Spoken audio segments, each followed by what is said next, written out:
इस वक्त रात के 8:20 हुए हैं। गुल्ली और शॉन गेम स्टोर के बाहर खड़े हुए हैं। शॉन गुल्ली से कहता है कि वैसे तो ये स्टोर रात 10 बजे तक खुला रहता था, लेकिन पिछले कई दिनों से जब भी मैं यहाँ आता हूँ मुझे ये स्टोर बंद मिलता है। चुन्नीलाल मेरे 500 रुपये लेकर भाग गया है। गुल्ली बोला, शॉन तुम्हें गेम मंगाने के लिए एडवांस में पैसे नहीं देने चाहिए थे, लेकिन जो हो गया उसे भूल जाओ शॉन। चलो बबलू हलवाई के पास चलते हैं, गरम गरम समोसे बन रहे होंगे। शॉन ने कहा, गुल्ली मेरा 500 का नुकसान हो गया है और तुम्हें समोसे की पड़ी हुई है। जब कोई तुम्हारे पैसे लेकर भाग जाएगा तब समझ में आएगा तुम्हें। हमें हलवाई के पास नहीं बाबा के पास जाना चाहिए। चुन्नी की शिकायत करना ज़रूरी है गुल्ली बोला, शॉन तुम्हारा दिमाग तो ठीक है, इतनी छोटी मोटी शिकायत लेकर बाबा के पास जाओगे? बाबा गुस्सेबाज आदमी है, कमरे में बंद करके मारने लगेंगे तुम्हें। शॉन बोला, गुल्ली तुम मुझे डराओ मत, मैं बाबा को जानता हूँ, हटो पीछे। और उसके बाद गुल्ली और शॉन दोनों बाबा के घर की तरफ चल दिए। गुल्ली को इस बात का डर था कि बारिश में भीगने की वजह से कहीं बाबा से डांट ना खानी पड़े। अरे ये क्या कर दिया शॉन ने। लगता है शॉन इस बात को भूल गया है कि स्कूटर के अंदर पेट्रोल भरा हुआ है। ज़रा सी ऊंच नीच हो गई तो शॉन कभी पटाखे नहीं छुड़ा पाएगा। लेकिन जो भी हो, आखिर कुछ देर बाद शॉन पटाखे छुड़ाते हुए बाबा के घर तक पहुंच गया। घर पहुंचने के बाद गुल्ली और शॉन ने देखा कि बाबा घर से बाहर बैठकर बारिश का मज़ा ले रहे हैं, लेकिन बाबा के साथ ये दूसरा आदमी कौन बैठा हुआ है। लगता है ये भी कोई मुसीबत का मारा है जो अपनी परेशानियां बाबा के पास लेकर आया है।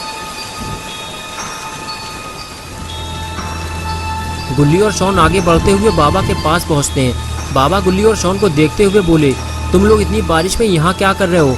लगता है तुम लोगों ने फिर कोई नई मुसीबत खड़ी कर दी है। गुल्ली ने कहा, नहीं बाबा ऐसी कोई बात नहीं है, बस शॉन आपसे कुछ बात करना चाहता है। बताओ शॉन क्या बात करनी है बाबा से। तभी शॉन बोला, बाबा पुराने कुएं के पास जो गेम की दुकान है वहाँ मैंने 500 रुपये जमा किए थे गेम मंगाने के लिए, लेकिन वो मेरे पैसे लेकर भाग गया है। ये बात सुनते ही बाबा ने गुल्ली से कहा, जाओ गुल्ली उससे कह दो कि वो शॉन का पैसा वापस कर दे, वरना अंजाम बुरा होगा उसका। गुल्ली बोला, बाबा शॉन चुन्नीलाल की बात कर रहा है, वो इसका पैसा लेकर भागा नहीं है, बल्कि उसका गेम स्टोर कई दिनों से बंद पड़ा हुआ है। मैं उसे जानता हूँ, स्टोर खुलते ही मैं इसका पैसा वापस दिला दूंगा। तभी पास में बैठे हुए अंकल ने गुल्ली से कहा, बेटा चुन्नी तो मर चुका है, उसे मरे हुए 4 दिन हो चुके हैं। पुलिस को उसकी लाश 2 टुकड़ों में मिली थी। ये बात सुनते ही गुल्ली और शॉन बेहद परेशान हो गए। शॉन को तो इस बात पे यकीन ही नहीं हो रहा कि चुन्नी मर चुका है, वो कुछ दिन पहले ही तो उससे मिला था। शॉन कहता है, गुल्ली अब मेरे पैसों का क्या होगा? गुल्ली बोला, यार वो मर चुका है और तुम्हें अपने पैसों की पड़ी हुई है। और उसके बाद गुल्ली ने सामने बैठे हुए अंकल से पूछा, अंकल आखिर चुन्नी को मारा किसने?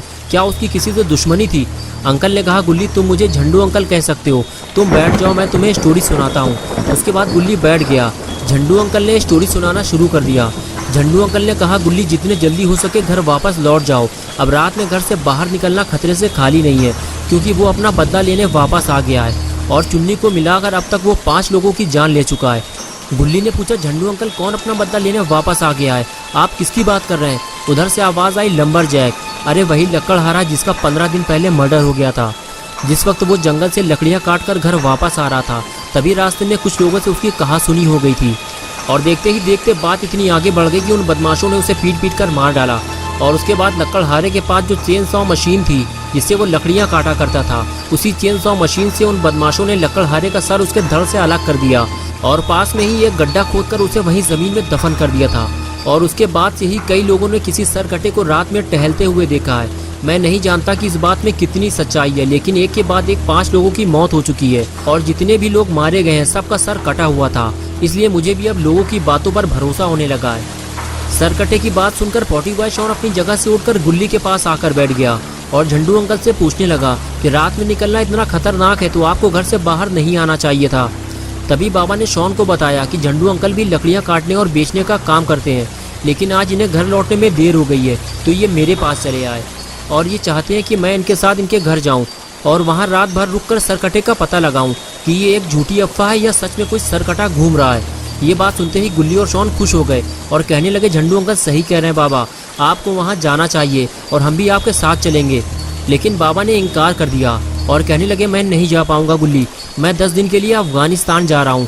आज रात 2 बजे मेरी फ़्लाइट है। अफगानिस्तान के हालात ठीक नहीं चल रहे, इसलिए मेरा वहाँ जाना ज़रूरी है। लेकिन यहाँ क्या होगा बाबा, वो सर कटा फिर किसी की जान ले लेगा और मैं अपने घर वापस कैसे जाऊँगा। मुंह लटकाते हुए ये बात झंडू अंकल ने बाबा से कही तो बाबा ने जवाब दिया, तुम घबराओ मत झंडू, सर कटे को ढूंढने और पकड़ने का काम मेरे ये 2 जानवर करेंगे। अंकल ने कहा, बाबा कौन से जानवर? बाबा ने कहा, ये 2 जो तुम्हारे सामने बैठे हुए हैं। अंकल बोले, बाबा ये तो बच्चे हैं। बाबा ने कहा, नहीं ये बच्चे नहीं हैं, ये दोनों जंगली जानवर हैं। इस छोटे वाले को देखो जरा, ये चिड़ियाघर से भागा हुआ जंगली जानवर है। अंकल ने कहा, लेकिन पता नहीं क्यों मुझे तो ये बच्चे लग रहे हैं। बाबा बोले, झंडू तुम अभी छोटे हो, जब तुम बड़े हो जाओगे तब तुम्हारे समझ में आएगा कि जिन्हें तुम बच्चा समझ रहे हो वो बच्चे नहीं, शेर हैं, शेर जो हर वक्त खतरे और मुसीबत से लड़ने के लिए तैयार रहते हैं। जाओ गुल्ली, झंडू अंकल को उनके घर तक छोड़ कर आओ और अगर रास्ते में तुम्हें कहीं सर कटा दिख जाए तो इनको वहीं उतार कर भाग आना। इनके चक्कर में अपनी जान को खतरे में मत डालना। जाओ शॉन, तुम भी गुल्ली के साथ जाओ। और उसके बाद गुल्ली शॉन को लेकर स्कूटर की तरफ आगे चला गया और झंडू अंकल भी उनके पीछे जाने लगे। तीनों के जाने के बाद बाबा भी घर के अंदर चले गए। झंडू अंकल बारिश में भीग कर बीमार पड़ सकते थे। अच्छा हुआ गुल्ली और शॉन सही वक्त पर यहाँ पहुँच गए। झंडू अंकल ने गुल्ली और शॉन का शुक्रिया अदा किया और उछलकर स्कूटर में बैठ गए।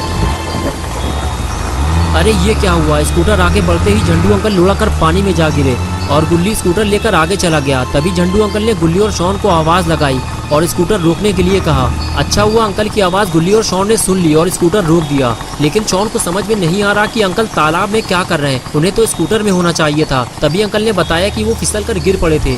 शॉन बोला, अंकल आप थोड़ा ठीक से बैठिएगा क्योंकि स्कूटर गुल्ली चला रहा है। और फिर तीनों मस्ती मजाक करते हुए आगे बढ़ गए। लेकिन झंडू अंकल का सही सलामत घर पहुँच पाना थोड़ा मुश्किल लग रहा है।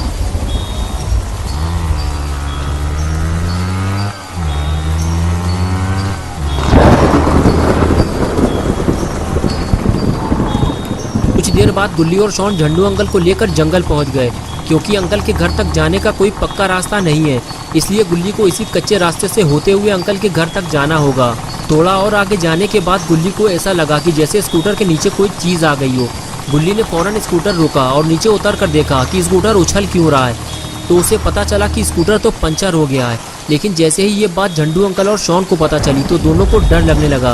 अंकल ने कहा, गुल्ली हम तीनों जंगल के बीचों बीच फंस चुके हैं और अब तो मुझे इस बात का डर सताने लगा है कि कहीं हमारी मुलाकात उस सरकटे से ना हो जाए। तुम अपना स्कूटर यहीं पेड़ के नीचे खड़ा कर दो, फिर हम तीनों पैदल घर की तरफ चलते हैं। बस थोड़ी ही दूर पे मेरा घर है। गुल्ली ने कहा, हाँ झंडू अंकल आप ठीक कह रहे हैं, यहाँ खड़े होकर भीगने से तो अच्छा है कि हम घर की तरफ आगे बढ़ते जाएं। लेकिन मैं अपनी स्कूटर यहाँ जंगल में नहीं छोड़ सकता, इसे मैं अपने साथ ले चलूंगा।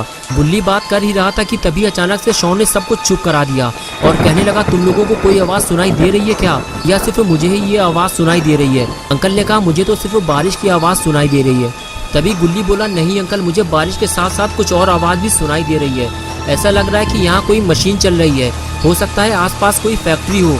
झंडू अंकल ने कहा, नहीं यहाँ आसपास कोई फैक्ट्री नहीं है गुल्ली, मुझे तो ये चेनसॉ मशीन की आवाज़ लग रही है। इसका मतलब ये है कि अब हम आगे नहीं जा सकते, वो सरकटा हमारे आसपास ही कहीं मौजूद है। अंकल गुल्ली से बात कर ही रहे थे कि तभी शॉन उठकर खड़ा हो गया और कहने लगा, गुल्ली मशीन चलने की आवाज़ इस तरफ से ही आ रही है। गुल्ली ने कहा, हाँ शॉन, ये आवाज़ अब पहले से भी ज़्यादा तेज़ हो चुकी है, वो जो भी है हमारे और करीब आ चुका है। तुम लोग यहीं रुको, मैं जाकर देखता हूँ। और उसके बाद गुल्ली आगे जाने लगा तो झंडू अंकल ने कहा, गुल्ली ज़्यादा आगे मत जाना, वो तुम्हारी जान भी ले सकता है। दोस्तों क्या होगा अब गुल्ली का, क्या वो झंडू अंकल और शॉन को लेकर जंगल से बाहर निकल पाएगा या फिर वो सरकटे के हाथों मारा जाएगा? ये सब हम देखेंगे गुल्ली बुल्ली और सरकटा पार्ट 2 में 30 सितंबर सुबह 8 बजे। तो दोस्तों अगर आप पार्ट 2 देखना चाहते हैं तो इस वीडियो को लाइक करें और चैनल को सब्सक्राइब करें। बेल आइकॉन प्रेस करके ऑल नोटिफिकेशन ऑन करना ना भूलें।